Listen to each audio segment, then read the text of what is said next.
To cap it all off, I'm going to do a shameless plug. Please come and support us when we perform the remount season of Timon of Athens. Had a new upgrade design. The show is back and better than ever. We're rehearsing right now, and it's literally on campus at the Seymour Centre. So come along. As a little teaser, I have a real treat for you today, which is that Damien, Ryan and Deb Galanos are here, and they're going to perform a scene between Timon and Flavia from Act 3 of the show. Please join me in welcoming them.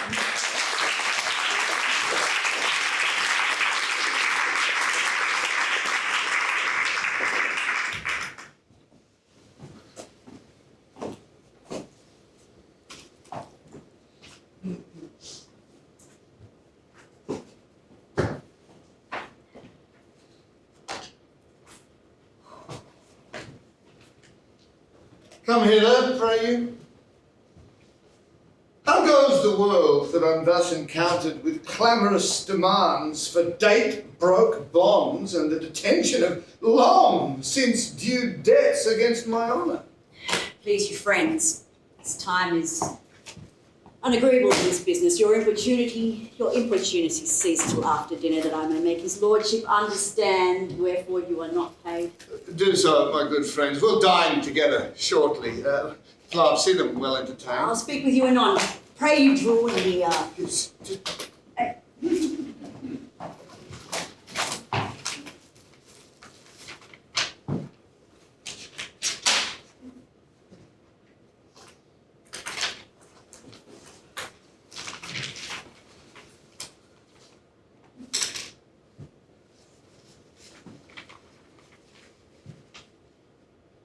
You make me marvel.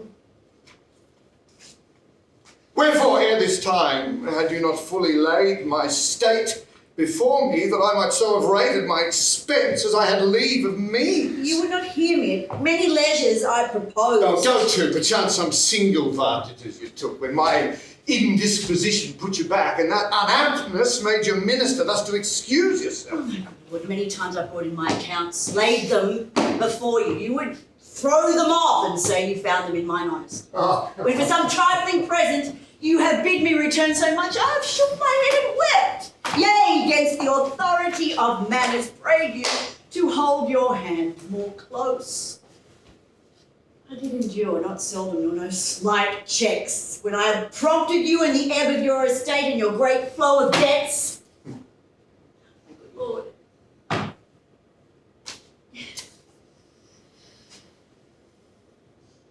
Though you hear me now too late, yet now is the time. The greatest of your having lets a half to pay you. Let all my land be sold. 'Tis all engaged, some forfeited and gone, and what remains will hardly stop the mouth of present dues. The future comes apace. What shall defend the interim, and at length how goes our reckoning? To half the Grecian coast did my land extend. Oh my God. The world is but a word. Were it all yours to give it in a breath, how quickly were it gone? You tell me true. Do you suspect my husbandry and falsehood? Call me before the exactest auditors and set me on the proof. God's bless me. When all our officers have been oppressed with riotous feeders, when our vaults have wept with drunken spilfed wine, when every room hath blazed with lights, brayed with minstrelsy, I have retired me to a wasteful nook and set mine eyes Tell afloat. me no more. Heavens, have I said, the bounty of this Lord.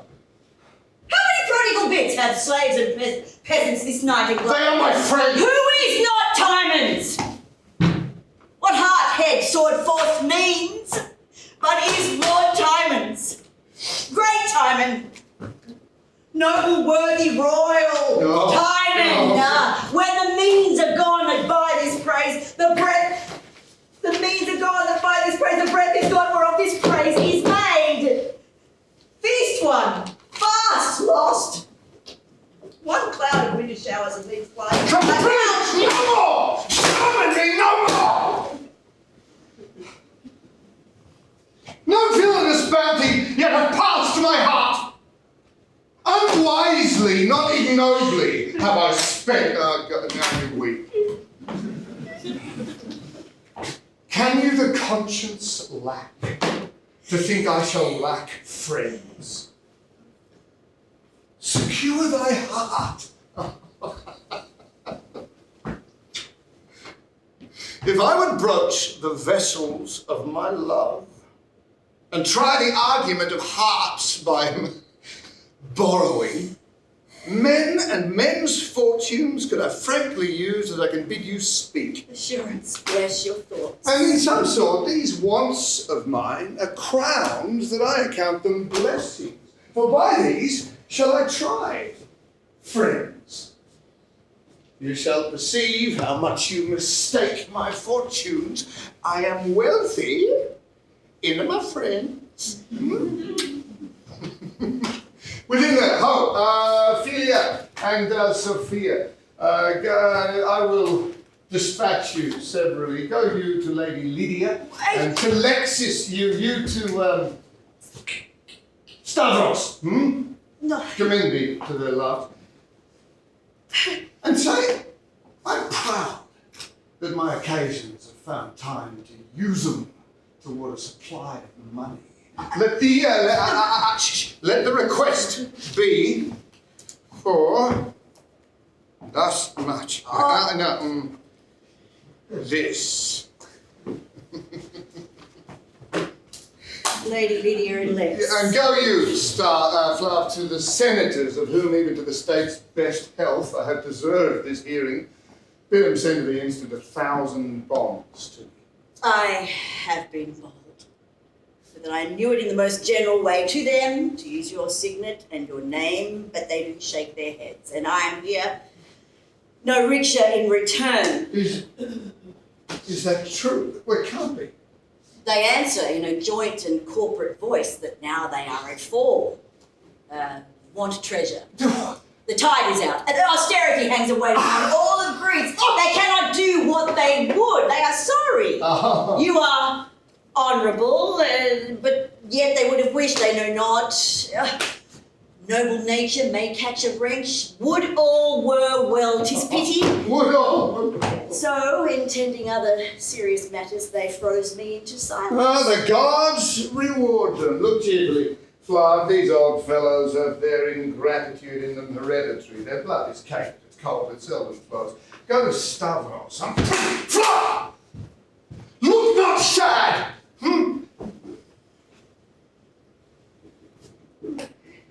You are true and honest. Ingeniously I speak it. No blame belongs to you. Stavros! When he was poor, in prison, scarcity of friends, I cleared him of many debts. Greet him from me and bid him suppose some dear necessity touches his good friend, which craves to be remembered. Oh, God.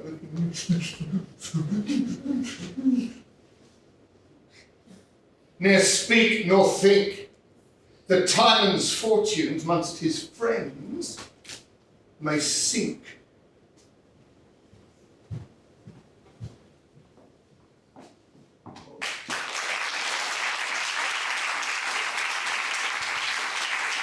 What do you want me to do?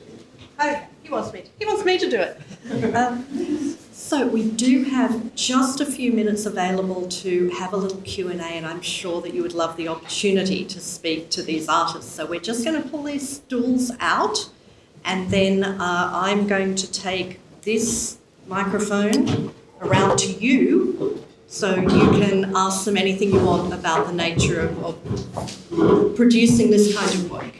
Hi. Okay. Hi. It was really good, by the way. And I just had a question about the emotional side of producing things like this. So, as you were explaining, you basically took a Shakespeare play and made it your own, and it's beautiful. But were there ever moments in the initial stages of producing where you felt almost worried or insecure that you were not doing Shakespeare justice?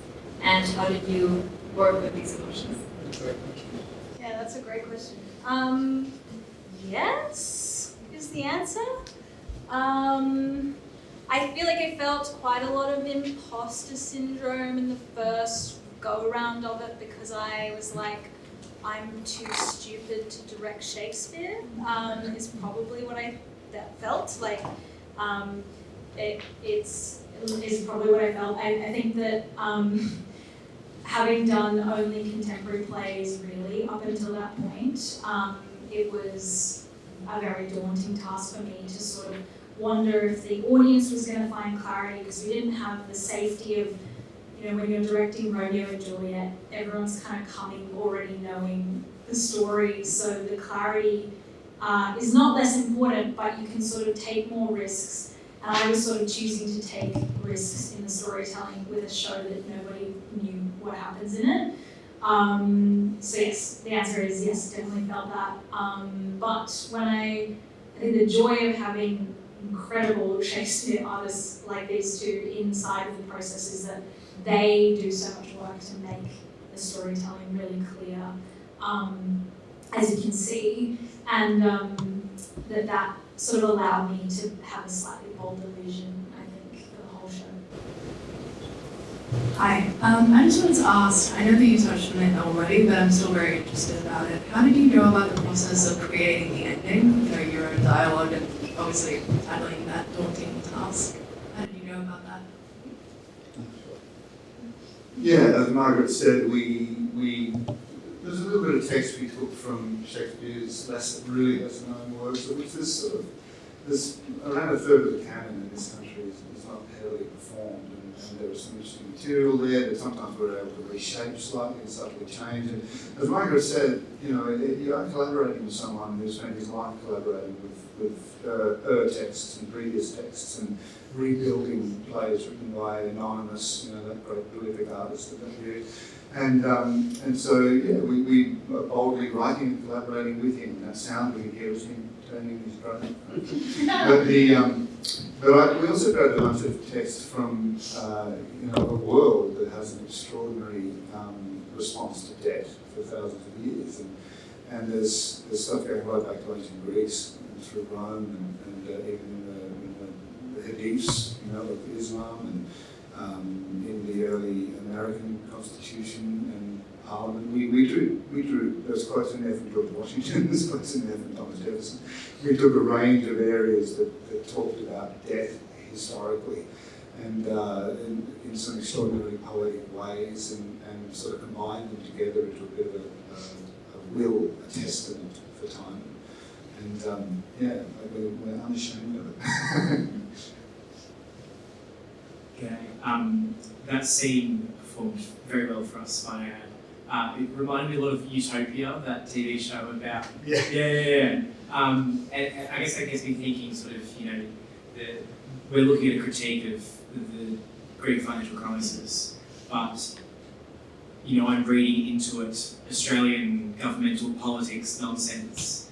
So to what extent are you allowing the text, either directorially or in your performance, allowing the text to sort of speak to that problem that we all know exists, and then to what extent is your performance sort of aiding it in that translation across the barrier? Because, quite frankly, I don't know anything about the Greek financial crisis, but I know a lot about Utopia because we see it on TV all the time. So, yeah, just...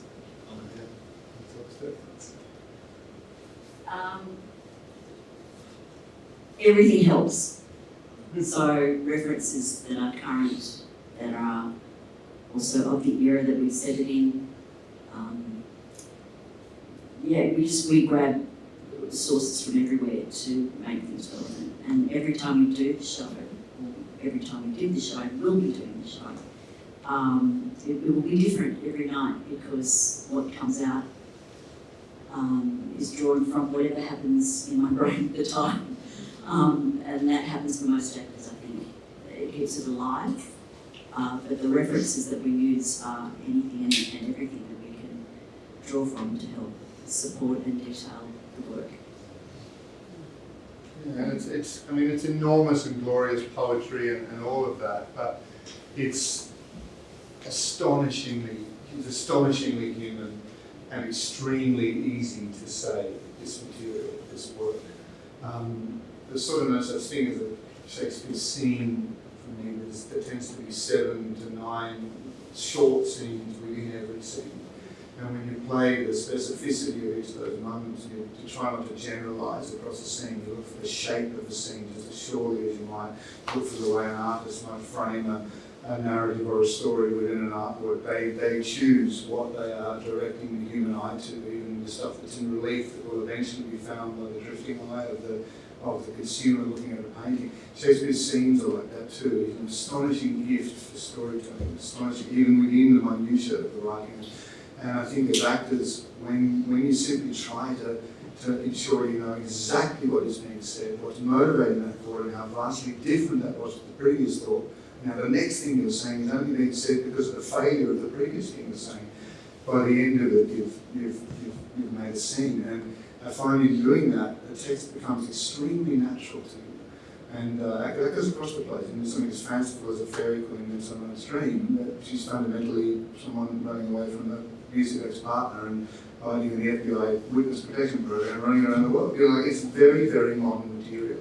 Emotionally, you can easily overlay yourself upon it. And you're never to bring a lot of yourself and your own cultural references and ideas and things that you consume as an individual all come to bear when working on this stuff, I find. So yeah, it's strangely not a mystery how these texts just still work in our mouths today. It's amazing.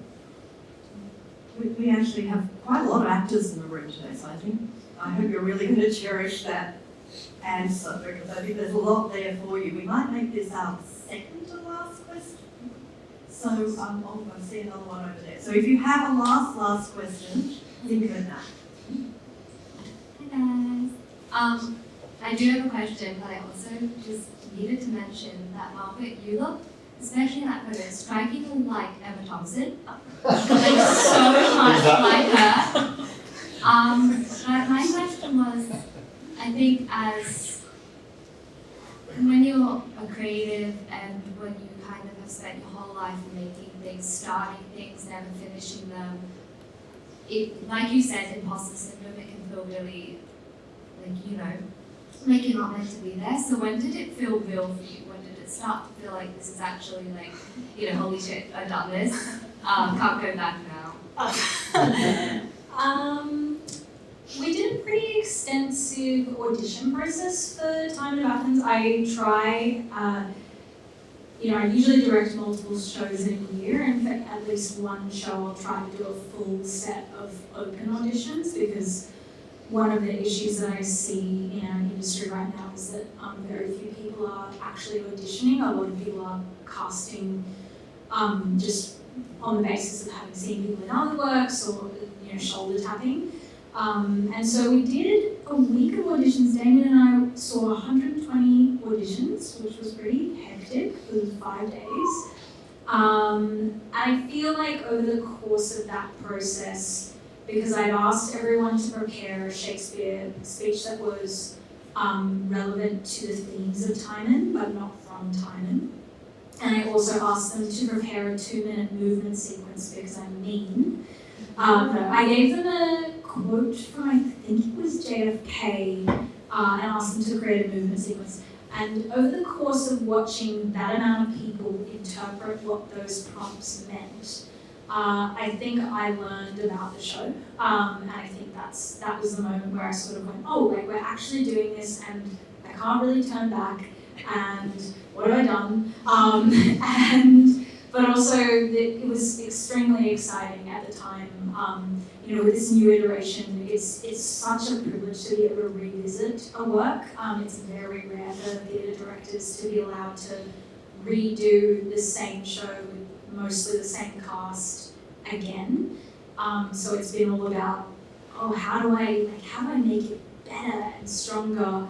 Even though the original production was so critically acclaimed, as a director, you sort of on opening night, you watch it and you go, oh, that's what I would have done.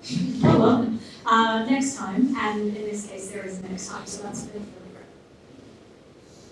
I think I saw a question there. Might be the last one. Hi.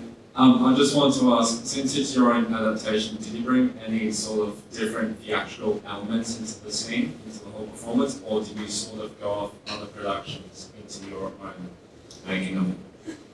I never watch other productions ever, which is a really interesting disagreement in like directors' circles about doing that.